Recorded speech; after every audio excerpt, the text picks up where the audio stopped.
Hello, sports fan. This is Stephen Hill with Sports Choice Plus, and I'm bringing you a very special breakdown. I'm going to be covering the top 5 duos, quarterback and wide receivers in the NFL. Before I get right into that, I want to make sure you're subscribed to the YouTube channel so you can get all the updates each and every time we break down. Without further ado, let's get right into it. With all the changes that we've seen, from quarterbacks to running backs to wide receivers, offensive lines, free agency, drafts, trades, and things like this, it's just been exhausting. But I'm going to be giving you, with all the shuffling going around, my top 5 of the top quarterback wide receiver combos.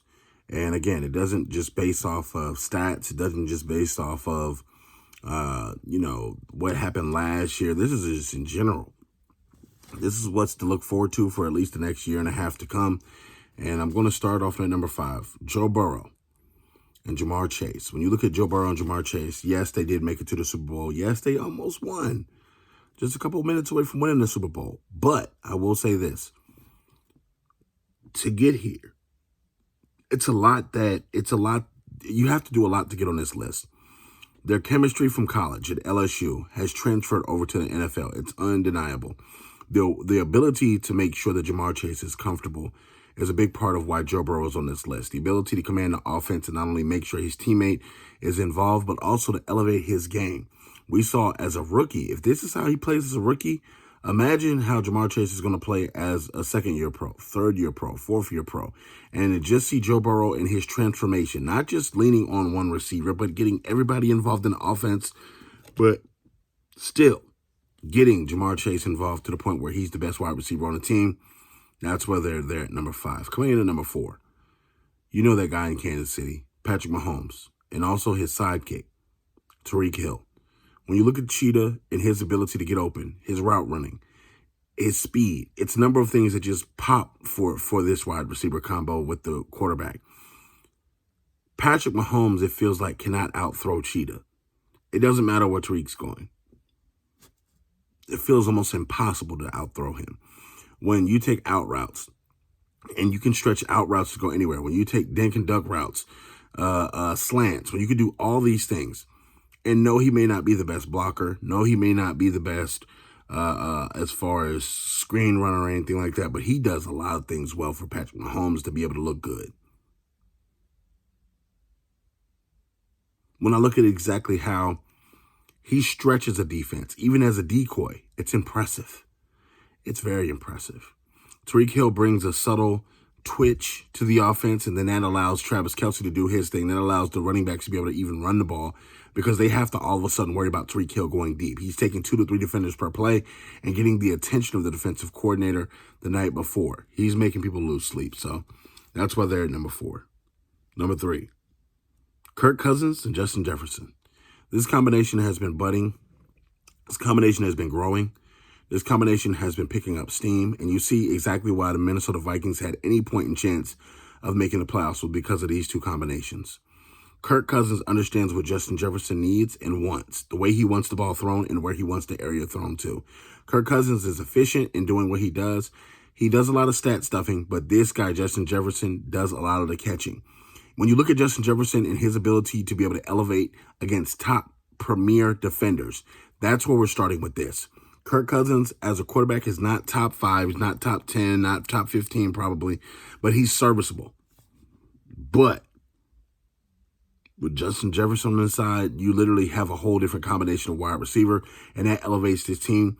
I believe Justin Jefferson is responsible for at least 2 to 3 victories from last year, where he stepped up and had big games and really made sure that the game was over for his quarterback, and that's why they are in at number 3.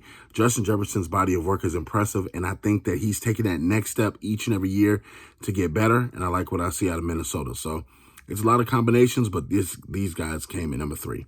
Coming in number 2, Stefon Diggs and Josh Allen. When you look at just a year ago, not this past year, but a year ago, these two were the toast of the town. When Buffalo was putting up a grand amount of offense, and you look at just exactly how he was breaking records left and right, Stefon Diggs was really putting it out there.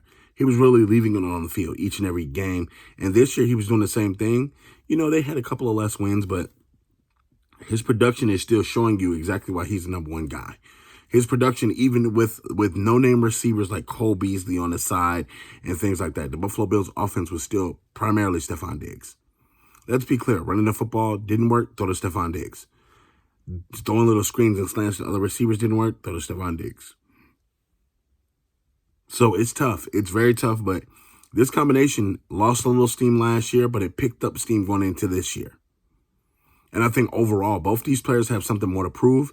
They want to get out the first round of the playoffs. They want to get into the second round of the playoffs and then get to the AFC Championship game and really make noise. So I'm expecting this combination to do even greater things than they did last year. I think that with this tandem here, the Buffalo Bills are going to be even more deadly than they were last year if they get a couple of different receivers around them. But this stays the focal point. Diggs elevates and takes the defensive pressure off that number 2 and number 3 receivers.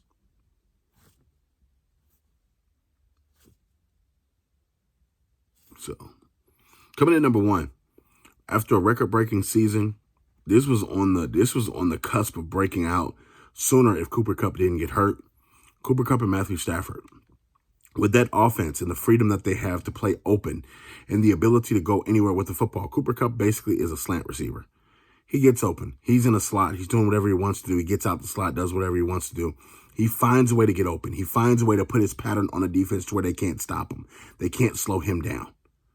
So I'm looking at Cooper Kupp and I'm looking at Matthew Stafford. If both these guys stay healthy, they could do this again next year. Seeing exactly how the defense around them get better and see around the competition level raises, will they still be able to do what they're doing? Probably yes. We figured out what Cooper Kupp is, and they still can't stop Cooper Kupp. We figured out that Matthew Stafford was not the problem in Detroit, and we still can't stop him. So therefore, what that's telling me is this next season coming up is going to be even more crazier than it was last year because Cooper Kupp, people didn't see him coming. Now you know who Cooper Kupp is, and watch how he produces on the field. So I think that overall that combination, Matthew Stafford just got a raise, a big payday, fully guaranteed for the most part. So it's incredible. So these are my top 5 NFL duos, wide receivers and quarterbacks. Tell me what you think in the comment section. Definitely check out Sports Choice Plus for all the updates and all the breakdowns. And as always, we thank you so very much. We'll see you on the next video.